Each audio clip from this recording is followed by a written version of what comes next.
एक परीक्षार्थी 30% अंक प्राप्त करके 5 अंकों से अनुत्तीर्ण हो जाता है। एक अन्य परीक्षार्थी 40% अंक प्राप्त करके आवश्यक न्यूनतम अंकों से 10 अंक अधिक प्राप्त करता है। उत्तीर्ण होने के लिए आवश्यक न्यूनतम अंक कितने हैं? ऑप्शन ए क्या 50, option B 70, option C 100, option D 150। तो जो पहला परीक्षार्थी है इसको कितने अंक मिलते हैं? 30% अंक मिलते हैं और ये 5 अंकों से फेल हो जाता है। मतलब इसको अगर 30% अंक मिल जाते और 5 अंक और मिल जाते तो ये पास हो जाता। और जो दूसरा परीक्षार्थी है उसको 40% अंक मिलते हैं और उसको आवश्यक न्यूनतम यानी जितने अंकों की हमें मिनिमम रिक्वायरमेंट थी उससे 10 अंक अधिक मिल जाते हैं। अब हमें यह बताना है कि रिक्वायर्ड मिनिमम मार्क्स कितने हैं। तो यहाँ से ये देखो इसको कितने अंक मिले? 30% अंक मिले, ठीक है। और अगर इसको 5 अंक और मिल जाए तो ये यहाँ से पास हो जाएगा 30%। और अगर 5 अंक इसको और मिल जाए तो इसको मिनिमम मार्क्स मिल जाएंगे जितने इसको कम से कम जितने अंकों की जरूरत है इसको पास होने के लिए वो अंक मिल जाएंगे। इसी प्रकार दूसरे परीक्षार्थी को कितने 40% अंक प्राप्त करके आवश्यक न्यूनतम अंकों से 10 अंक अधिक प्राप्त करता है।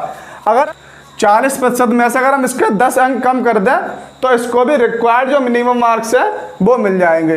रिक्वायर्ड जो कम से कम जितने अंकों के पास होने की जरूरत है वो अंक इसको भी उतने मिल जाएगा। अगर इसको 40% में से इसके हम 10 अंक कम कर दें तो यहाँ से ये क्या हो जाएगा 40% माइनस 10। अब ये जो दोनों परीक्षार्थी है इनको जितने रिक्वायर्ड मिनिमम मार्क्स की जरूरत थी वो मिल गए, इसको भी और इसको भी, दोनों को बराबर बराबर। इसलिए हमने क्या रख किया, इन दोनों को बराबर में रख दिया। अब इनको हल कर लो। 5 धन 10 को इधर लाएंगे प्लस में हो जाएगा और 40 30 को इधर ले जाएंगे किस में पहुंच जाएगा? माइनस में। तो 15 बराबर 10%। अब जैसे मान लो आपको 100 अंकों में से 100 मिल गए तो आप क्या कहोगे? हमें 100% अंक मिल गए, यानी कि जो हमारा पूर्णांक होता है वो क्या होता है? 100%। तो यहाँ से आप पूर्णांक निकाल लो। क्या निकाल लो? 100%। तो 10 में 10 का हमने गुणा किया तब 100 हुआ। इसी प्रकार इसमें 10 का कर लो। 15 में 10 का करने कितना आया? 150।